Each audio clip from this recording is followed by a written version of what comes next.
Hi,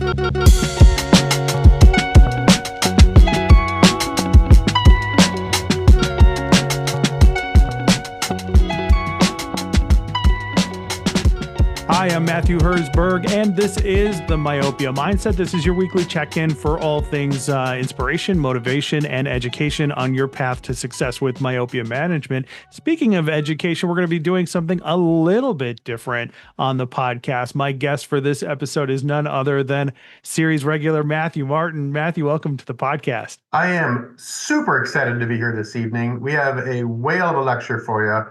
I'm pretty stoked about it. Yeah. And so we're going to be learning a lot here. So as my old teacher used to say, get out your spiral notebooks and your number 2 pencils, get ready to take notes because you're going to learn something. Matthew Martin is one of the best speakers in the business, and I'm going to be turning it over to him in just a second. But before we get started, Matthew, if anybody has any questions about what they're going to be learning in this lecture, how can they get in touch with you? Yeah, so you can reach out to me at Auburn Optical, that's AUBURN Optical @gmail.com. And I will absolutely get back to you and help you in any way that I can. We still have the best specialty in all of eye care, and I'm in it to win it. If you want help, I'll try to help you. Right. And also, if you enjoy this episode, let us know. Leave us a 5-star review wherever you found this episode. Share it with a friend if you can. And if you love what we're doing at the Myopia Mindset, please consider becoming a paid supporter. You'll get tons of bonus content, extended editions of every episode that we do. And we got a lot of new stuff we're ironing out and we could be rolling out in the future. So myopiamindset.com is where you can find out more information about that. All right, Matthew Martin, let's get started with the lecture. Sounds fantastic. So we're going to be doing myopia management, the good, the bad, and the ugly. So this is going to be candidates for myopia management with an emphasis on ortho-k. If you know me, and I hope you do know me, you'll know that I am an ortho-k fiend. It is my favorite way to manage myopia.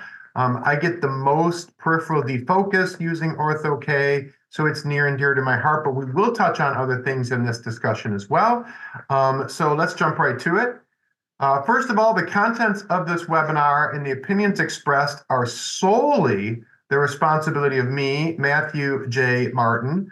And so just FYI, this is all of my doing. So if you're unhappy, you can reach out to me and be unhappy with me personally. All right, let's jump right in. So I think the first question that I like to ask, and it's a really interesting question, is what role does ethnicity play when we're talking about myopia management? And I think this is something that's very well covered in the industry. And I think it's very pertinent to some of our concern for when we choose to work with a candidate and when we decide to get involved with a myopia management. How long do we wait? Some of that type of stuff.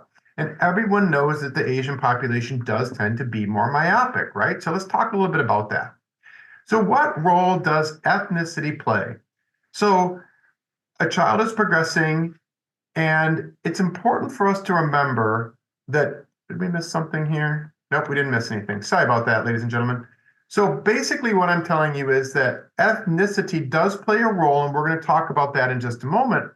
But it's important, but it's also unimportant from the perspective that if a child is progressing, if they have measurable axial length progression, if their prescription is getting larger, then we need to do something regardless of whether that child is Caucasian or Asian. So keep in mind that ethnicity is important and it is part of our decision making, but it's not the end all be all of when we're going to stop to help that child. So let's talk about the factors that are most important. What is the most important factor for how long a person's eyeball is going to be? Matthew Herzberg, what are your thoughts? The most important factor. What's the most important factor on how long an eyeball is going to be? When we have age of onset, earlier is greater. 100% true. Think about that for a moment. That makes sense, right? The sooner you get started on that myopia progression, the longer your eyeball is going to be and the more problems that you're going to have. Age of myopia onset alone, in and of itself, predicted high myopia 80 25% of the time. That's a significant amount. What about sex? Female is in excess of men. So you're going to see that female children will progress more quickly typically than male children. What about ethnicity? We talked about this earlier. Asian children will progress farther and quicker than Caucasian children, okay? This is one I'm sure, Matthew, that's near and dear to your heart, because I know for a fact it's near and dear to your dad's heart, so I suspect you saw a ton of it or have heard a ton of this. What about environment? What environments make myopia worse? Is it a pastoral environment where a child's working on a farm and spending a lot of time outdoors? Or is it an environment where someone is inside an office, inside a classroom, playing their instrument in a small room? I think this is an obvious thing to people now, but it's easy to forget that it wasn't. And a lot of times I will talk to my patients and we'll be discussing things that we can do to slow down myopia.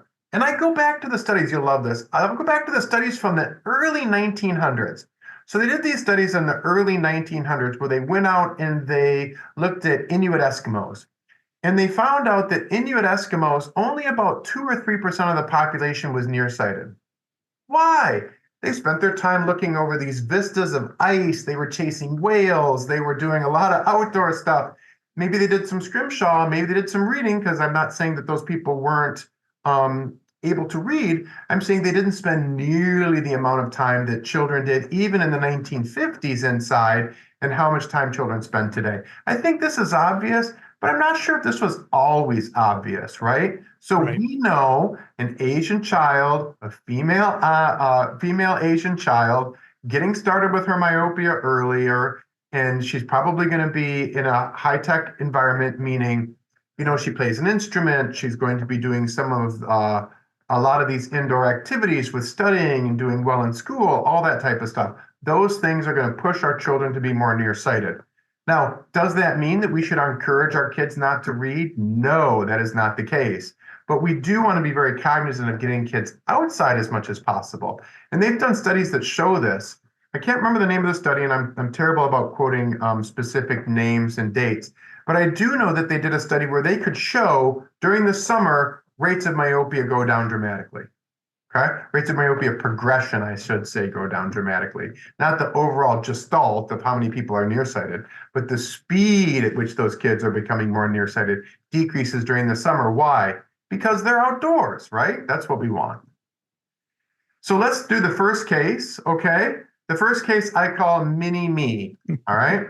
Now, mini-me, a child presents to your office with the following presentation. Okay, 6 years old. Yeah, not untypical in our office to get kids that young. We specialize in pediatrics. I'm sure a lot of the people listening to this podcast also specialize in pediatrics. We see kids this young all the time. It's just part and parcel of what we do. This child is accompanied by her grandma. Now, this is an interesting discussion. We get a lot of kids who come in with grandma. Maybe mom's busy. Maybe mom's working. Maybe mom didn't have time. So you need to be aware that when they come in with a grandparent, it can change sometimes the historical aspects of our case. So we saw this child, in the prescription with the exam, and cyclopentolate is plus a half OU. So small prescription, age 6 years old. That all makes pretty good sense, right? Could be this child, okay? Could be this child here, right? What questions do you as a practitioner have? Okay? Yeah. Matthew, what are you thinking? Do you have any questions? Yeah, my questions are family history. My questions are axial length. Yep. Probably, you know, what was their last exam? Have they had a last exam, or are you the first? Yes, that's exactly right. So let's go through that. Family history. How nearsighted are mom and dad, right? In this particular case, grandma didn't know, and I had to do a little bit of research to find that out. So mom was minus 750, and dad was minus 575. So those are some pretty big prescriptions, okay? Question number 2. Has the child had a previous exam? The answer to that is yes, they had a previous exam. The exam last year, the prescription was plus 1.75. Now, That is a little muddied, the water's a little muddied by the fact that that was a non-cyclopentylate refraction, meaning their visual system was not completely relaxed.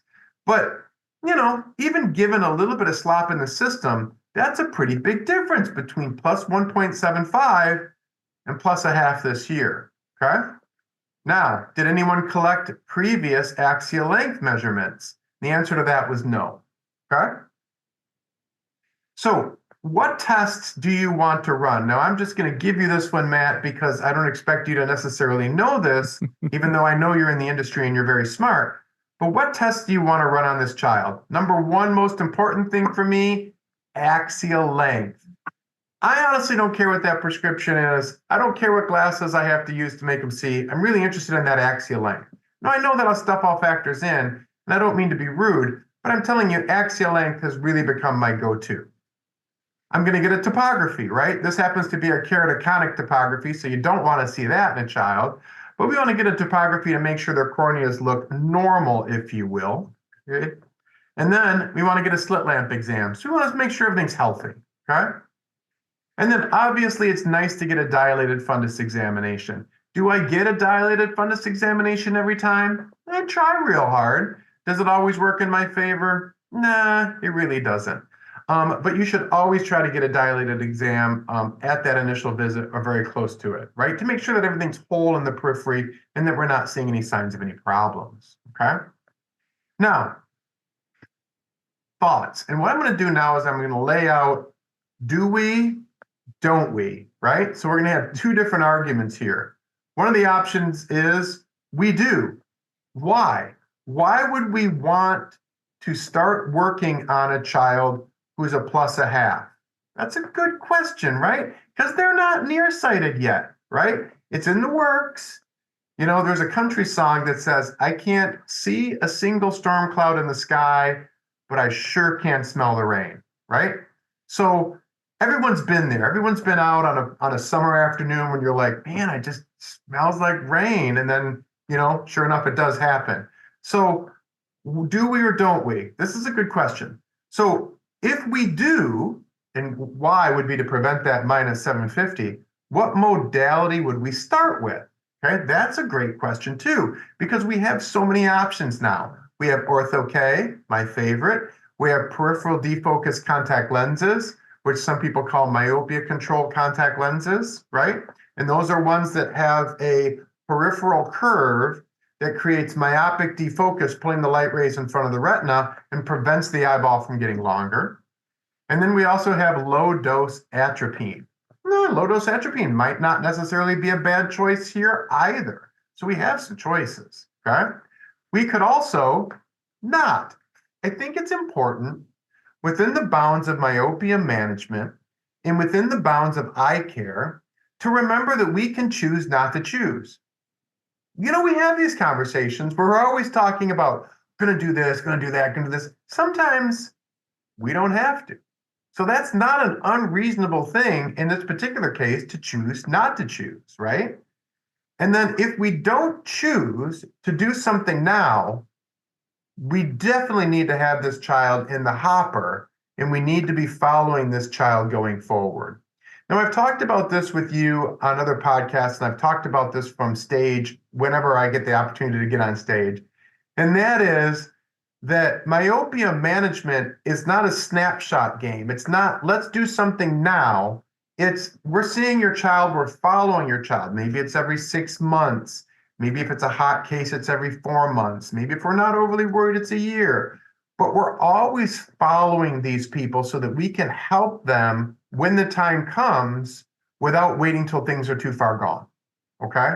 So we need to be thinking about myopia management from the perspective of creating opportunities to help these people as time goes on, right? We want people to stay with our office, to develop, to figure out what we need to do to make things good for your child. And we don't necessarily want to push all that we need to do or achieve at today's visit, okay? So what are we going to measure? We're going to measure the prescription because, well, we should, right? But we're really going to measure that axial length measurement, okay? So now, when do we start? Okay, so they did a really interesting study, the Collaborative Longitudinal Evaluation Ethnicity and Refractive Error Study, the CLEAR study. Took 5,000 children ages 6 to 14 for more than 10 years. And what they found is that these are average prescriptions, right? So especially for kids who are gonna not end up necessarily becoming myopic. So ages 6 to 14, so 6 years old, it's not uncommon for a 6-year-old to be plus 0.75, age 7 or 8, not uncommon to be plus a half, age 9 and 10 to be plus a quarter, and age 11 to be basically no prescription at all, right? So that's sort of the norm. This child's not that far out of norm. So I think this is really important to talk about. That plus a half, that's not necessarily throwing up red flags here, right? I mean, that's not outside of what we would consider to be normal for this child, okay? But I am here to tell you that these children who have these lower powers at younger ages need to be watched more closely. Does that make sense? Yes. Okay. I'm less concerned about a child at age 11 who has no prescription than I am about a child who's 5 years old and is not a plus power. That's kind of a complicated thing to conceptualize. But we expect kids who are 6, 7, 8 years old to be those plus powers. If their powers are already getting smaller and smaller and smaller, we know they're going to go the other side of that zero and become nearsighted. So what did I do?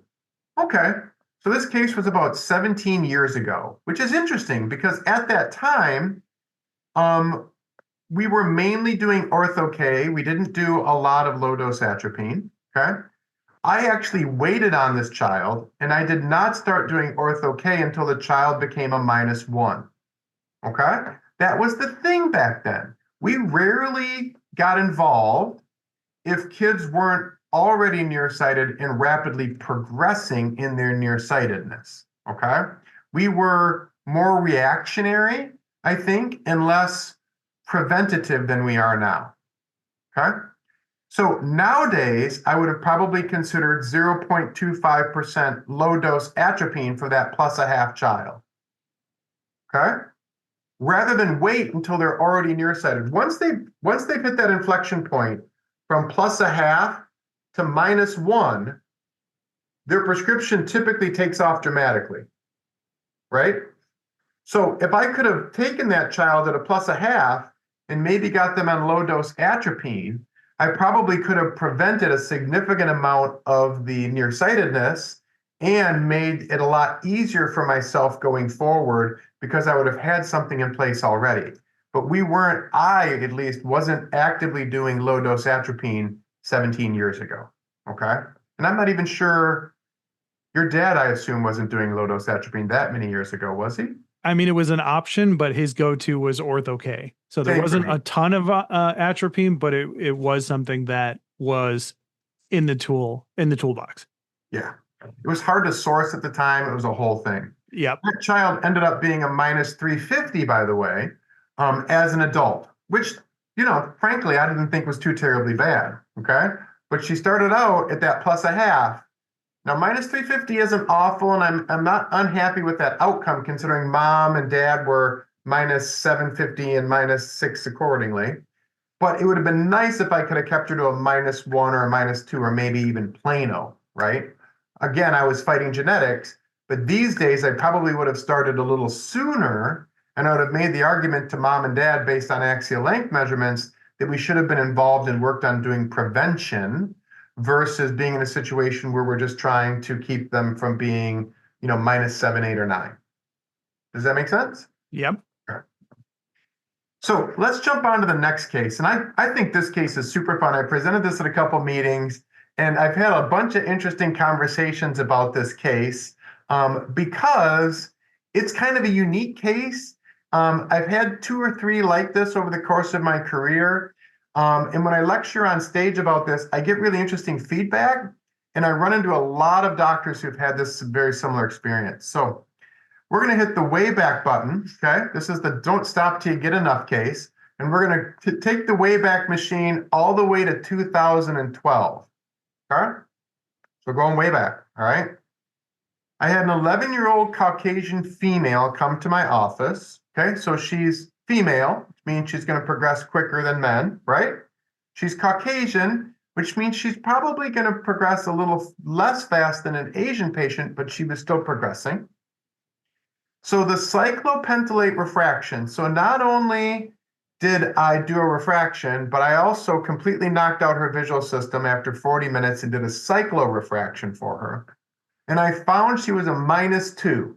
Okay, I want you to keep that -2 in mind. It's going to come up later. Her previous prescription, just a year and a couple months before that, was -0.5. So she went from a -0.5 to a -2 in about a year and 2 months, something along those lines. Okay, pretty big prescription change, right? Yep. Now, again, this was 2012. We were doing axial length measurement at that time with applanation, believe it or not. So you would put anesthetic in their eye and we would like touch their eye with a probe. It was a whole thing. Okay. So I don't know if I've got good axial length measurements on this young lady. So our options in 2012, okay? So we're going back 13 years. Distance center multifocal contact lenses, they were available, but I wasn't doing a lot with it. They didn't have the MySight lens. They didn't have the natural view lens at that time. And those are my two go-to lenses for peripheral defocus or myopia management contact lenses. Nothing raises the hair on the back of my neck worse than when someone starts spouting off about multifocal contact lenses instead of using the proper terminology, okay?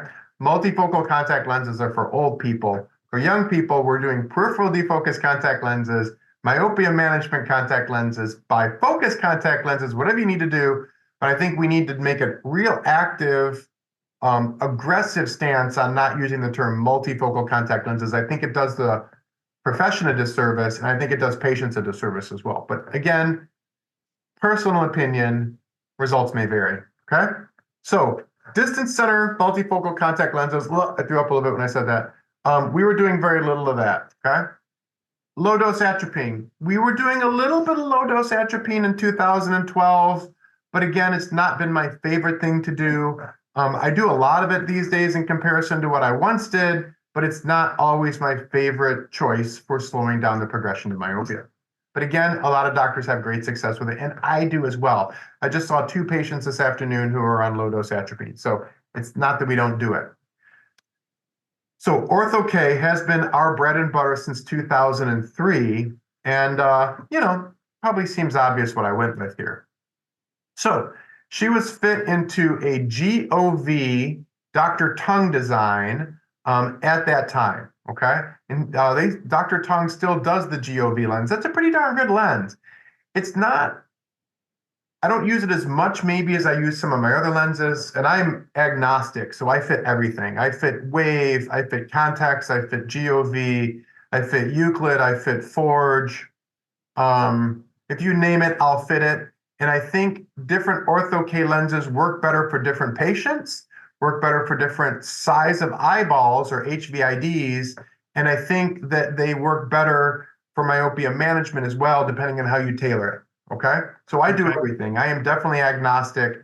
You'll run into people who are like, I only fit Wave. I fit a lot of Wave these days, but I also fit a ton of other stuff.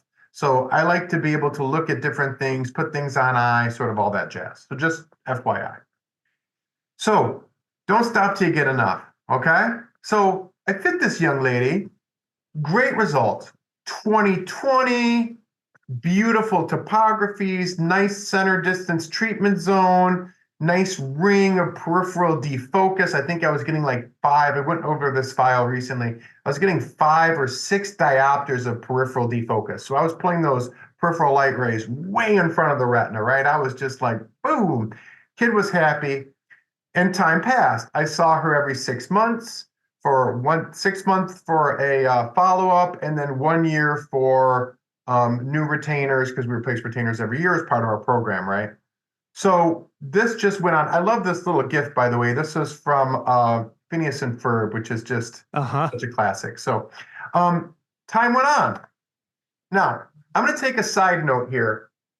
And Matthew and I discussed this slide. This slide, as I originally had it written, had actual fees on it. And we were a little unsure of how discussing fees works in a non-credit discussion. So this is a podcast, so you're not going to get credit for this. You're just listening to it because you like to hear me. Or maybe you're just crazy or one of the two. But the economics of this looks much more impressive when you can actually see the numbers, right?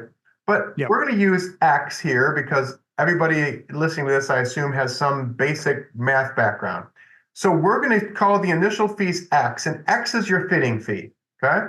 Your fitting fee is between you and the patient, and how you want to get paid for the amount of expertise and effort you're putting into your case. Now, I do want to take a moment and talk about something that's very near and dear to my heart, and that is this.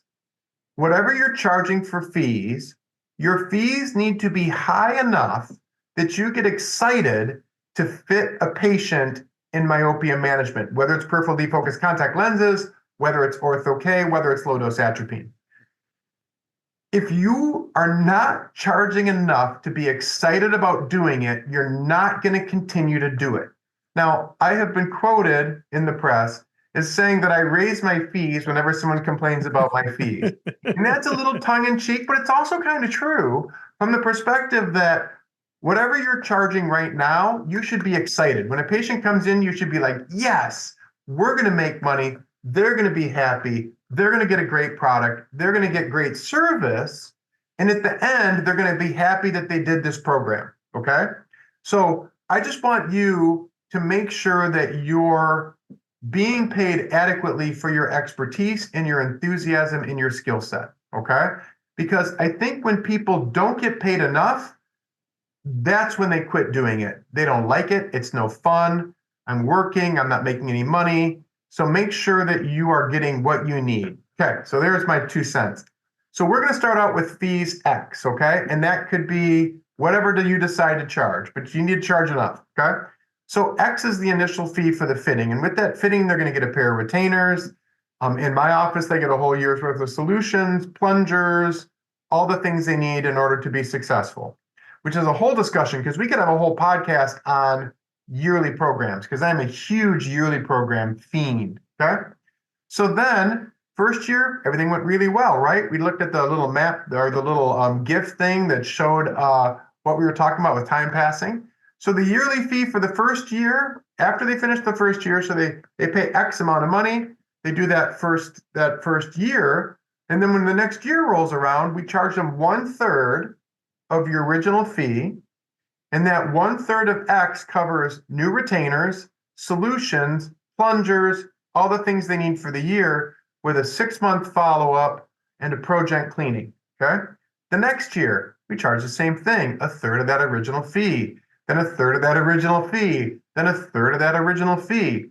And what's unique about ortho-k patients is a lot of times once you get that initial fit nailed down, once you get that in position, and you get that successful, oftentimes I'm just ordering duplicates. Like I'll have a day, yesterday, for example, I think I ordered 3 or 4 pairs of duplicate retainers.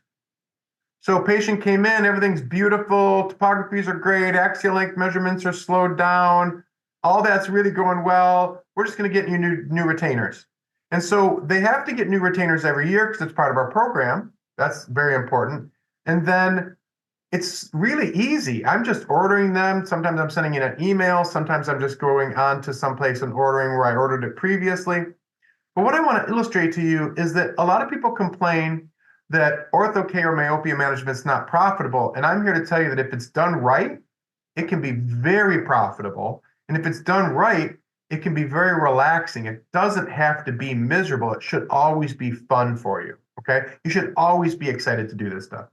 So these are her fees, 1/3, 1/3, 1/3, 1/3, 1/3. By the time we get through the end of her time wearing retainers or ortho-k, they have paid 4 times that original fee, right? And so you in your mind's eye are like, I'm charging X amount, whatever that X amount is because we can't talk about it. 4 times that X amount is a significant amount of money. And then on top of that, you're also collecting your yearly exam fee from the insurance company. but we're never, at least in my office, we're never taking insurance money for the ortho-k component, okay? And the reason we don't do that is because as soon as we start doing that, we get paid less and then we stop having fun and then no one wants to do it anymore. So total fees is going to end up being 4 times your original fee plus your exam fees, okay? For something that is very easy once the system is up and rolling, okay? Now, no insurance, take home message. So we did this for many years, okay? We started in 2012, is that what we said? In 2021, the patient decided she was going to stop wearing retainers at the age of 20. Okay? Is that reasonable? Yeah. You don't have to do it forever if you don't want to. Now, having said that, I have a lot of patients who started when they were 8, 9, 10 years old who are still wearing retainers 15, 16, 17 years later. Okay? So you don't have to stop.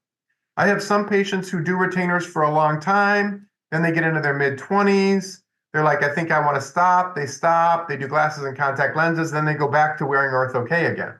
Okay? So keep in mind, you don't have to do it forever, but a lot of patients choose to because they like it.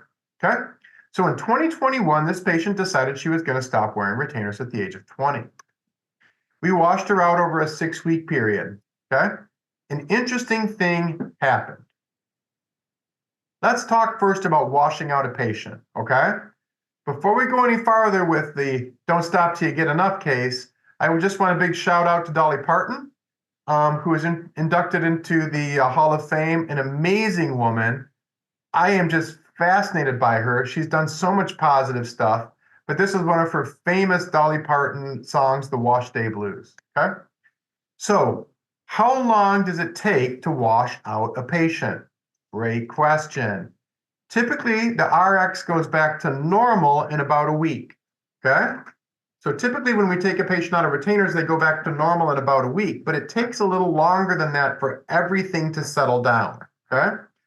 However, the corneal changes may last upwards of 90 days. So when I take a patient out of retainers, I typically tell them you'll go right back to your old prescription in about a week, okay? But then it could take maybe as much as 90 days to fully come back to normal. So when do I know if I've got to the end? A good rule of thumb is 2 duplicate topographies 1 week apart probably mean that that patient is fully washed out. Okay? Now, when we washed this patient out, we discovered that the prescription had changed. It went down. Down. How low do you ask? How much would you guess it went down? I don't know, because I'm baffled by this. Because it should only go up, right? Yeah. Right? It should only go up. We should be fighting to keep her from being, because she started out, what do we say? She started out as a -2, right? So we should have been trying to keep her from being a -6 or 7, right? Yep. Okay. So her most recent cyclorefraction after 3 years, actually after 4 years now, okay? 4 years after we stopped. Her prescription is +1/4, -1/2, 180, and plano -1/4, 180. So she doesn't wear glasses at all now. That's interesting, isn't it? Because how does an eyeball not only not grow dramatically longer, which is what we're trying to prevent, but how does an eyeball grow shorter? It raises 2, I think, really good questions. Number 1, why did her RX decrease? Was the original prescription wrong? I don't know. In lectures that I've given in front of large groups of people, I've had people tell me that I must have just got the prescription wrong. But it's wild to think that a cyclopentolate refraction that agreed with the dry refraction also was a -2. Like, that's really hard. I mean, you could see by missing it by a little bit, 1/4 of a diopter, a 1/2 a diopter, but -2, I mean, anyone who's ever done a cyclopentolate refraction, when you put cyclo in a patient's eyes, they're giving you the straight answer. It's like a truth serum. They can't really tell you otherwise because it only works when it works. And if it doesn't work, it doesn't work. So with regards to cyclopentolate, I have a hard time imagining that wasn't the case. Although it is not found in literature, this is not my only case where the patient ended up with a smaller prescription than when they started. I know that your dad has also run into that, correct? I don't know. I'm gonna ask him I'm pretty sure I've now. had this Yeah. conversation with him. But I've had 2 or 3 patients who started out with a prescription and finished with no prescription at all, which I find fascinating. Yeah. I've never found anyone who could definitively tell me why that is. So there is an argument that the aggressive reverse curve and plus power / myopic defocus developed in this particular ortho-k retainer somehow positively affected eye growth, but certainly we don't ungrow an eye, right? So not even Leonard Nimoy would know the answer to this one. Leonard Nimoy, as my son would say, would call this illogical. Yep. In the 70s, we had these ridiculous shows. There was a show called In Search of with Leonard Nimoy. It was the most deranged, wild Leonard Nimoy show ever. It was great. Anyways, so this brings up the question, when do we stop doing ortho-k? Typically, we think of myopia progressing into the low 20s, although roughly speaking, 20% of the population who's nearsighted will increase by a diopter until their mid 20s. So for most of my patients, when parents ask, I tell them we're going to do this until your child is in their low 20s and then we'll stop. Okay? Does that mean that they can still progress? Yeah, it means they can still progress. But typically, that's pretty much where it's run its course. Okay? So do I think she'll regress? I thought she'd have regressed by now, but 4 years later, and she's not. 2021 to 2025, and she's still rocking. So there you go. All right, what's next for that particular patient? We're just going to watch her. She comes in every year. She's like, this is the best thing that's ever happened. I still couldn't, I couldn't be any happier. She's an interesting patient. She wanted to be a marine biologist, which is super cool, but she couldn't find any work. So I'm not too sure what she's up to now. Last time, I think she was deciding whether she wanted to go into medicine. So, all right, are you ready for the next one? Yeah. All right, so let's jump on to the next one because I think this is a really fun one too. Okay. So case number 3 is going to be it's raining cats and dogs. Okay. So 12-year-old Caucasian male. Oh, it's Caucasian male. Awesome. Manifest in cyclorefraction is a -250 and left eye is -2.25. Okay. Mom's a -5, dad's a -350. Okay. So not huge prescriptions, but I live out in the Midwest, and Midwestern people are crazy about sports, right? Like we're crazy, dude. We're crazy about football. We're crazy about hockey. We're really all up in our sports. And so they really wanted to do something for this child, not necessarily because his prescription was that large, although -250 at 12 years old, that's not huge, but it's there. But they really wanted to free him up from glasses and contact lenses for football, right? Now, here's the key. Take a peek at that axial length measurement. That axial length measurement is 25.20 millimeters. Now, Matthew, I don't expect you to be super knowledgeable about what that means, but what I'm telling you is that that's a little longer than we really expect a -250 eyeball to be, okay? So that is going to throw up a flag, right? Because that's going to be a problem for us. That axial length measurement makes me go, is the child either have a longer eyeball than their prescription, or are they going to pretty soon catch up with that longer eyeball? Okay. So what are we going to do here? We've got some options. Let's talk about our options. Okay. Number one, I should say, what are we going to choose? We can choose to low dose atropine. Yeah, I'm not sure if I'm excited about low dose atropine for this kid. Why am I not excited about low dose atropine for this kid? Because he plays football, right? I don't want him out bouncing around in the sun, feeling like he's standing on the surface of the sun. It's going to be ridiculous. So it comes down to me for peripheral defocus contact lenses like the MiSight or the VTI Natural View or ortho-k. All right. Would you like to guess what I chose? I'm going to say ortho-k. Yeah, no, I chose violence. No, I'm kidding. I didn't choose violence. I definitely chose ortho-k. Just as a side note, what an absolute shame. That show was fantastic. Yeah. Did you ever watch it? Yeah, Game of Thrones for Oh my sure. gosh, that last season was so awful. It just left such a bad taste in everyone's mouth. Anyways, I digress.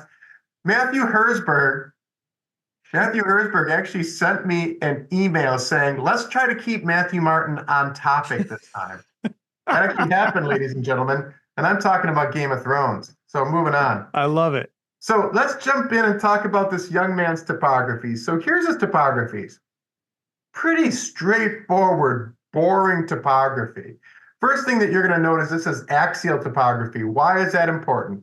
Axial topography is a really good topography for evaluating power of the cornea, and especially when we're looking at post-wear maps. So his Ks are 44.01 and 44.27. His eccentricities are pretty much middle of the road, maybe a little bit more spherical than flat, but nothing too dramatically exciting here. And then look, this is his post-wear map. And if you look at this post-wear map, you're going to see the original map on the top left, okay? And then below that, you're going to see the post-wear map. So top left map is the original, post-wear map is what we did. And if you look at the map on the right-hand side, you're going to see what is called a subtraction map. So a subtraction map takes the original, and then it takes what we did, and then it shows us what our effect was on the eye, okay? So in this particular case, we're getting about 0.2 or 2.36 diopters. We said he was a minus 250. And if you look where the cursor is at there, you'll note the cursor is a little low. If we move the cursor up to this dark blue area, we're probably at minus 250. Okay? So we're rocking this kid, right? This is beautiful. This is what we want. Okay? And if you were to highlight the difference between the central blue portion right here, okay, and the edge over here, you would see that there is a strong peripheral defocus aspect here, meaning this is minus 2.36. And if you come down here, I hope you can see my cursor moving. If you come down here, this is probably plus 2.0. So between the two of them, that's 4 diopters of peripheral defocus. Does that make sense? Mm-hmm. I hope it does. So this is how it turned out, which I'm sure everybody who's watching this is like, boring, successful case, don't really want to see it, snooze fest. But check this out. This was his latest visit. So I'm looking at things. His vision's not as crisp as it was. At the last visit, he was a perfect 20/20. This is a month ago. And today he comes in and his vision's only about 20/30. That's kind of underwhelming. His chief complaint is reduced quality of vision. Yeah, and he also tells me his vision wears off early, meaning he starts okay in the morning, but by 2 or 3 in the afternoon, things just aren't as sharp as they were first thing in the morning. Also, he complains a little bit about discomfiture when he puts his retainers in. Okay? So, vision a little bit underwhelming. Topography, as you can see here, is a little bit underwhelming. Quality of vision is a little less clear than it was, and his vision wears off early. So here's his presentation. Got some redness going on. It's got some mild redness there. It's got some mild chemosis. Chemosis, Matthew, is that sort of puffy appearance to the white part of his eye. Can you see that? Mm-hmm. The example I like to use of chemosis, if you take a bowl, put some water in it and throw tissues in that water, okay? So imagine a bowl full of water with some loose tissues in there. You would have this like sloppy, loose kind of conglomeration. And that's kind of what the conjunctiva looks like when it's got chemosis. No pain, not painful. No photophobia, so he's not light sensitive. And his cornea is clear. So the cornea is clear, okay? Now, I know, Matthew, that you spend a lot of time around doctors. You spend a lot of time talking myopia management. You spend a lot of time working in this field. What are you thinking? I mean, just initially, either there's something wrong with the INR or there's gunky lenses, like they're not being cleaned properly. Those are all good thoughts. So what are we thinking? Number one, why the decrease in visual acuity? Good question. Why is the vision not holding? Another good question. Why does the topography look muted? So I'm gonna jump back for just a second here.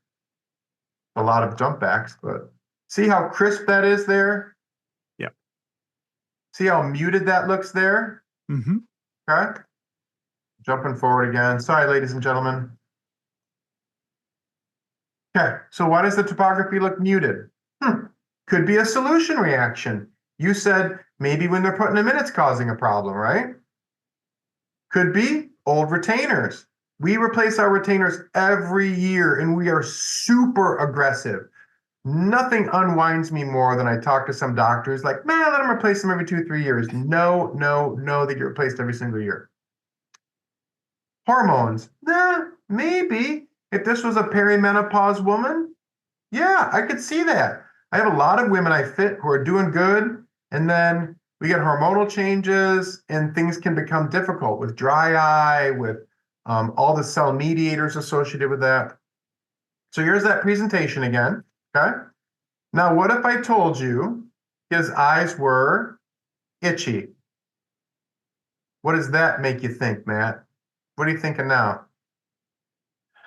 Um, do you have an allergy to anything that That's we're using? exactly right. We're Ah, looking at allergic conjunctivitis, and I see so much of this during the summer. I bet out of every ortho-k evaluation I have had this summer, and we are so ridiculously busy. I'm doing, I don't know, returning patients. I'm probably seeing probably 3 on average, some days 5, some days 2 ortho-k patients or more a day, right? Like it's constant. Maybe it's 4 or 5 patients in a day. Maybe it's one day and 5 the next, right? We see a lot of them.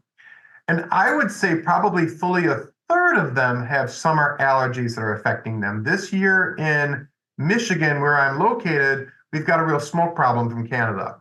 So they got these crazy wildfires in Canada, and we're getting this smoke that's coming down our way, and it's holding the pollen count in. So the smoke is acting like a vapor barrier, if you will. And allergies are just gonzo. It was bad during cottonwood season. It's particularly bad right now because we have corn pollen and we have wheat pollen, and then we also have soybean pollen. I live in the country, so these are things that happen here, okay? Allergic conjunctivitis. So this is a very straightforward treatment plan. First thing that we want to do is control that allergy. I really like olapatadine. So patadine, which comes under the trade name Pataday, P-A-T-A-D-A-Y, and you can tell I prescribe a lot of it because I even have a little rhyme when I say it. This stuff is amazing. Typically, I will use either the 0.1% or the 0.2%. If they use the 0.1%, they're using that 1 drop in the morning and 1 drop in the evening. If they're using the 0.2, it's 1 drop in the morning, okay? This stuff works wonderfully for making things better on insertion and for reducing a lot of the problems associated with those allergies. The other thing that we absolutely do is we progent the retainers, okay? Progent is a oxidation reduction reaction that basically disrupts or peels off the proteins that are blocking up the curvatures on the back of that retainer. So people who maybe aren't familiar with ortho-k, the concept is when you wear a retainer, it's the curvatures on the back of that retainer and the fluid forces underneath that lens or that ortho-k lens that's causing the cornea to change shape so we get the result we want. My working theory is this. Allergic conjunctivitis causes proteins to spill into the tears that wouldn't otherwise normally be there. Leukotrienes, proteins, all the cell mediators that cause inflammation and redness and problems also show up to some lesser extent in tear film, okay? Those proteins are sticky and they stick to the curvatures on the back of that retainer. And when they stick to the curvatures on the back of the retainer, we lose its ability to do its job, which is why vision goes down, vision fades, and the topographies look muted because it's basically like muddying up the back of that ortho-k lens so it doesn't do the proper molding. Does that make sense? Yep. ProGent makes a world of difference. I just had a young man, literally this afternoon. He was in about a month ago. Mom's like, he's not seeing well. Vision's not going well for him. I looked at him. He was about 20/25. Topographies were meh. We did ProGent, started him on the Pataday. He came in today. He's like, I'm so happy. I couldn't be happier. Perfect 20/20s. He's winning the bass fishing contest in his family. Super cool dude. And just doing great now because we cleaned them. And then I said to him, we're going to be smart with you because he's got a ton of allergies. I said, I'm going to see you every 90 days and we're going to ProGent his retainers. And it's interesting because dad has allergies to a lesser extent. And dad's like, I want to get mine done at the same time. So we just made appointments for both of them. Nice. We charge X amount of money for them. Not the same X as in the X I used earlier, but a much smaller version of X. So we want to cover the time it takes for us to do the ProGent cleaning. But this is huge, huge, and a big factor why people are unsuccessful. Okay? So some people use this every 90 days. Great stuff. Now, what about an adult ortho-k case? Okay? I know, Dr. Martin, you do a bunch of adult ortho-k stuff because you like to do ortho-k. So do you have any interesting cases? This is an interesting case. Okay? So now for something completely different, ladies and gentlemen. This I call the wet cement case, okay? This is a cool one.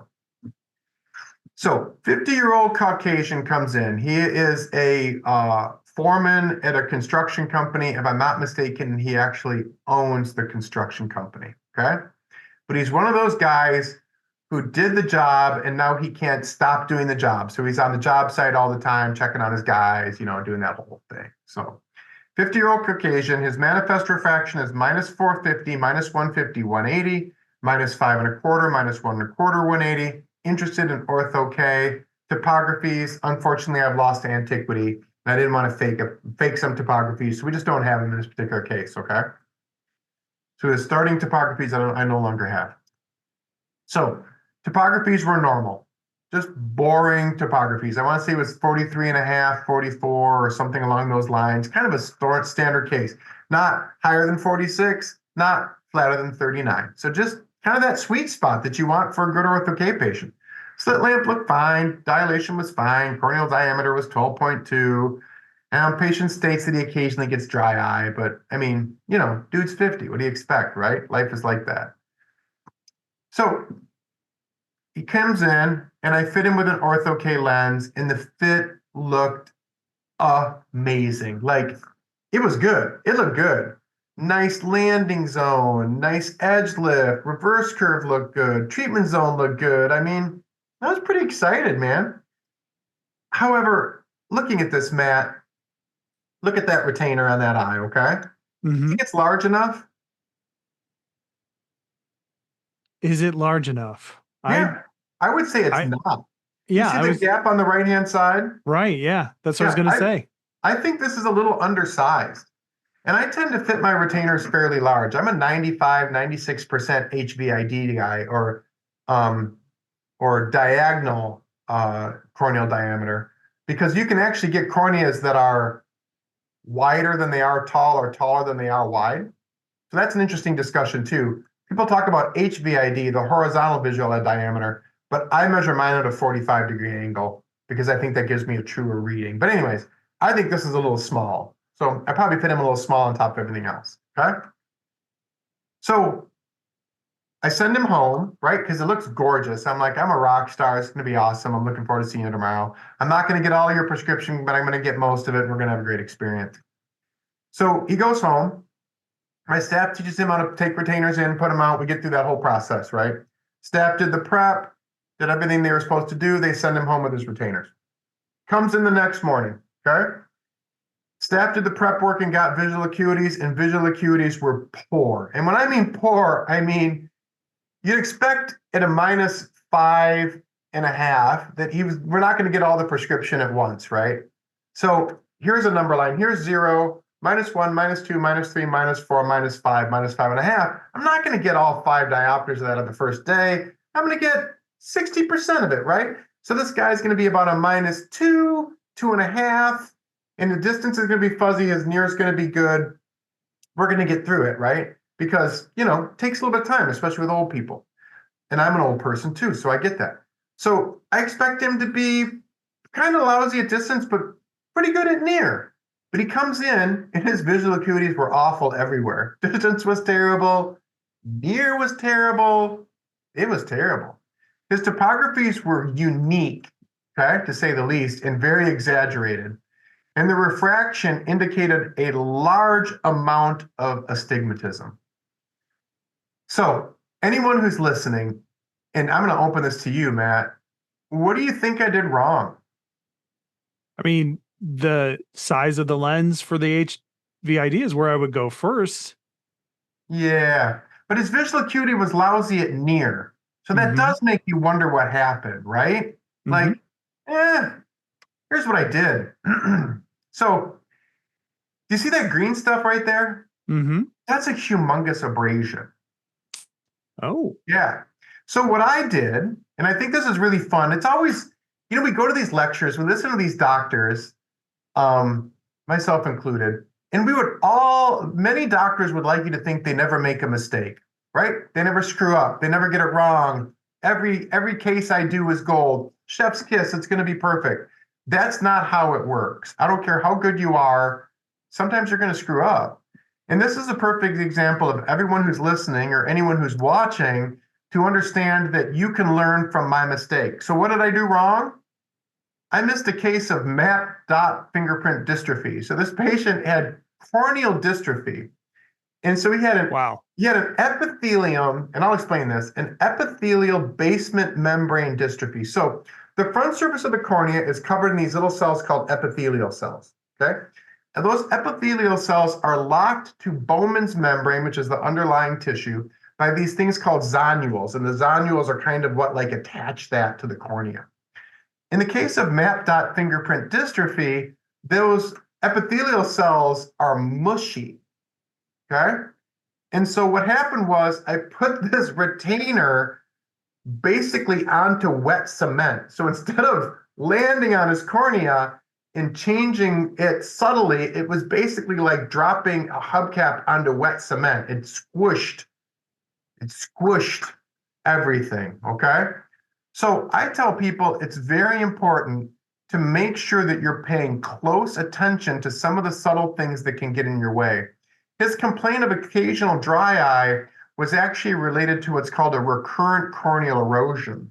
A recurrent corneal erosion is where the eyelid comes down and actually sticks to the front of the cornea. So when you wake up, you open your eye and it plucks up that epithelium. It causes you to have an abrasion on the front surface of your cornea. And I completely missed it, okay? The reason I included a money bag here is I think it's important to remember, okay, not to let money get in the way of watching what you're doing and making sure you're really being exact. I was excited because he was enthusiastic and he really wanted to do it. And he had money in hand and he was ready to go. And I was like, yeah, let's go. And because of that, I didn't take the time to make sure I was really dotting all my I's and crossing all my T's. So today's take-home lesson here is don't let your enthusiasm override your clinical evaluation, okay? So you need to be looking for some of that subtler stuff to make sure you're going to get the best possible outcome, okay? Now, you typically wouldn't see this in a child, but this is definitely something that I have run across before or after and avoided it. This patient's got a problem, let's not do it, okay? All right, so hopefully you have questions. Hopefully someone has listened to this and has had questions, and I'm going to let David S. Pumpkins end my lecture here. And you can reach out to me at auburnoptical@gmail.com, and I'm more than happy to get back to you, help in any way, discuss cases, any of that kind of stuff. And while I'm being super pushy, If you've listened to this lecture and you're like, wow, free content, this is, well, not free content, but this is pretty great stuff. I would love if you tossed me a Google review. So the easy way to do that is you just go to Auburn Optical in Auburn, Michigan, and you could toss a little Google review on there, because the more Google reviews you have in your hopper, the less concern you have for crazy people. Yeah. Matt, questions that you might have for me, dude? I've got so many questions for you. Is it about And- David S. Pumpkins? Because this slide is killing me, dude. I've got so many questions. We're going to save my questions for the extended edition version of this podcast. So if you're a paid supporter, you go to myopiamindset.com, become a paid supporter. You'll get the extended version of this episode, which will include my questions, Matthew's answers, and that will conclude the essential edition. And just like Matthew said, if you enjoyed this episode, throw us a 5-star review, share this episode with a friend. Let us know what you think, myopiamindset@gmail.com. And hey, if you're interested in more, we'd love to know about it, because I see a series happening here. Kind of like, have you ever heard of that podcast called The Dollop, where you have two comedians, one who's really interested in history and the other one who's kind of an idiot is the joke, but he's not an idiot, but he kind of just plays the idiot. So one comedian tells him a story from history and the other one reacts to it. Well, let's pretend I'm the idiot. And if we love this series, we're going to have Matthew Martin come back, explain a case to me, give me a presentation. I'm going to have loads of questions. I'll ask the stupid questions, and we'll see if we have something. Right?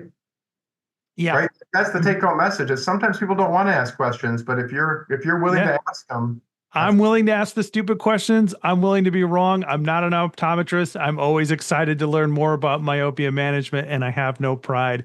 So if you enjoyed this episode, let us know. myopiamindset@gmail.com. And for everyone else, we'll see you at the next one.